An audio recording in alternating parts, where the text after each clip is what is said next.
যখনই বিপদে পড়বেন আল্লাহর একটি নাম পড়বেন, সাথে সাথে গায়েবীভাবে সাহায্য আসবে। আল্লাহ তাআলার গুণবাচক কিছু নাম রয়েছে, এই গুণবাচক নাম পড়ে যদি আল্লাহর কাছে কিছু চাওয়া হয়, আল্লাহ পাক রব্বুল আলামিন সেগুলো অ্যাকসেপ্ট করে নেন, কবুল করে নেন। বিশেষ করে যখন কঠিন বিপদে পড়ে যাবেন, যখন কোনো কুল কিনারা খুঁজে পাবেন না, এরকম অনেক সময় আমাদের হয়, কঠিন বিপদে পড়ে যাই, কোনো আত্মীয় স্বজন, কোনো পাড়া প্রতিবেশী তখন কোনো কাজে আসে না। আপনি সাগরের মাঝখানে আছেন, বিশাল ঝড় শুরু হয়ে গেছে, তুফান শুরু হয়ে গেছে, এই নদীর মাঝখানে আপনি কোথায় যাবেন, কোনো কুল কিনারা খুঁজে পাচ্ছেন না। এমন সময় কেউ আপনাকে রক্ষা করতে পারবে না, একজন পারবেন, তিনি কে? ওই আল্লাহকে সবসময় ডাকার দরকার আছে না নাই? নবীজি সাল্লাল্লাহু আলাইহি সাল্লামের পালক পুত্র যায়েদ রাদিয়াল্লাহু তাআলা আনহু যখন মক্কাবাসীরা মুসলমানদের উপরে আঘাত করা শুরু করলো, নবীজি সাল্লাল্লাহু আলাইহি সাল্লাম পালক পুত্র যায়েদ রাদিয়াল্লাহু তাআলা আনহুকে বললেন, যায়েদ তুমি তাড়াতাড়ি মদিনায় হিজরত করো। যখন তিনি মদিনায় হিজরত করা শুরু করলেন, প্রতিমধ্যে একজন লোক যার মাথায় ছিল পাগড়ি, সাদা জুব্বা পরিহিত একজন মানুষ তার সামনে হাজির হলো। বলল, যায়েদ কোথায় যাও? বলে, আমি মদিনায় যাচ্ছি, নবীজি আমাকে হিজরত করতে বলেছেন, বলে আমিও তোমার সাথে যাব। এবার হাঁটা শুরু করছে দুইজনে মিলে। হাঁটতে হাঁটতে যখন যায়েদ রাদিয়াল্লাহু তাআলা আনহু ক্লান্ত হয়ে পড়লেন, তখন এই লোকটা যে পাগড়ি পরা ছিল, জুব্বা পরা ছিল, এমন লোকটা বলতেছে, চলো আমরা একটু বিশ্রাম করি। মনে রাখবেন, যায়েদ রাদিয়াল্লাহু তাআলা আনহু বুঝতেই পারলেন না যেই লোকটা পাগড়ি পরা ছিল, জুব্বা পরা ছিল, সেই লোকটা মুনাফিক, সে তাকে হত্যা করতে চাচ্ছে। কেন মাজিদের আপনি কল্পনা করতে পারছেন? অনেক সময় দেখা যায় কিছু মানুষ আছে সাদা দাড়ি হয়ে গেছে, আবার দেখা যাচ্ছে খুব সুন্দর পাগড়ি পরেছে, জুব্বা পরেছে, এত সুন্দর সুন্দর কথা বলে, কেমন যেন একেবারে কথাগুলো উপর থেকে নাজিল হচ্ছে। এরকম কিছু মানুষ আমাদের সমাজে আছে না নাই? কথা বললে মনে হয় নবীদের মতো কথা বলে, আবার কাজকর্ম ফেরাউন আর নমরুদের মতো করে, এরকম কিছু মানুষ আমাদের সমাজে আছে না নাই? এখন যায়েদ রাদিয়াল্লাহু তাআলা আনহু যখন বিশ্রাম করার জন্য একটু শুয়ে পড়লেন, তখন ওই লোকটা যায়েদ রাদিয়াল্লাহু তাআলা আনহুর হাত পা বেঁধে ফেলল।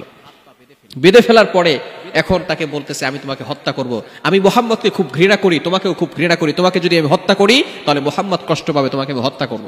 এমন সময় যায়েদ রাদিয়াল্লাহু তাআলা আনহু চিন্তা করলেন, আমাকে তো নবীজি একটা বাক্য শিখিয়ে দিয়েছেন, এটা পরে যদি আমি আল্লাহকে ডাকি তাহলে আল্লাহ তাআলা অবশ্যই সাহায্য পাঠাবেন। তিনি সাথে সাথে পড়া শুরু করলেন, আগিসনি ইয়া রহমানু, আগিসনি ইয়া রহমান, আগিসনি ইয়া রহমান।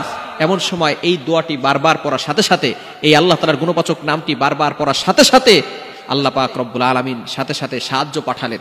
এমন সময় যখন তাকে হত্যা করা হবে, এমন সময় গায়েবীভাবে একটা আওয়াজ আসলো, লা তাকতুলু, তাকে হত্যা করো না, তাকে হত্যা করো না।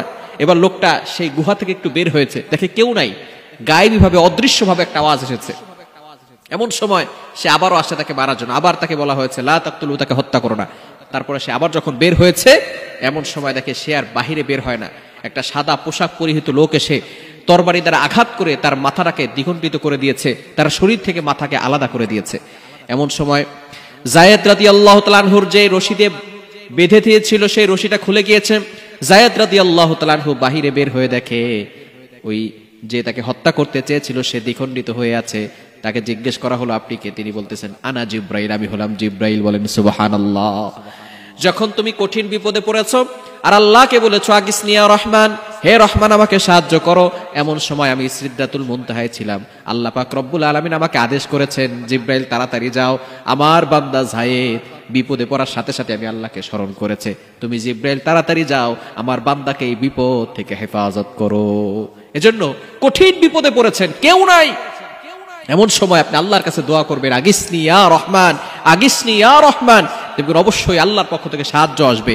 যে আল্লাহ জিবরাইল সালামের মাধ্যমে যায়েদ রাদিয়াল্লাহু তাআলা আনহুকে কঠিন বিপদ থেকে হেফাজত করেছেন, সেই আল্লাহ এখনো আছে না নাই? সেই আল্লাহর শক্তি এখনো আছে না নাই? এজন্য আপনি যদি পরিপূর্ণভাবে ইয়াকিন রেখে, বিশ্বাস রেখে বিপদের সময় আগিসনি ইয়া রহমান পড়তে পারেন, অবশ্যই ফলাফল পাবেন। আমি নিজে এটা প্রমাণিত, নিজে ফল পেয়েছি। আমার অনেক উস্তাদ যে এই আমলটি করে অনেক ফল পেয়েছে। এজন্য এই আমলটি সবসময় করার চেষ্টা করব। আল্লাহ পাক রব্বুল আলামিন আমাদের সকলকে এই আমলটি করার তৌফিক দান করেন।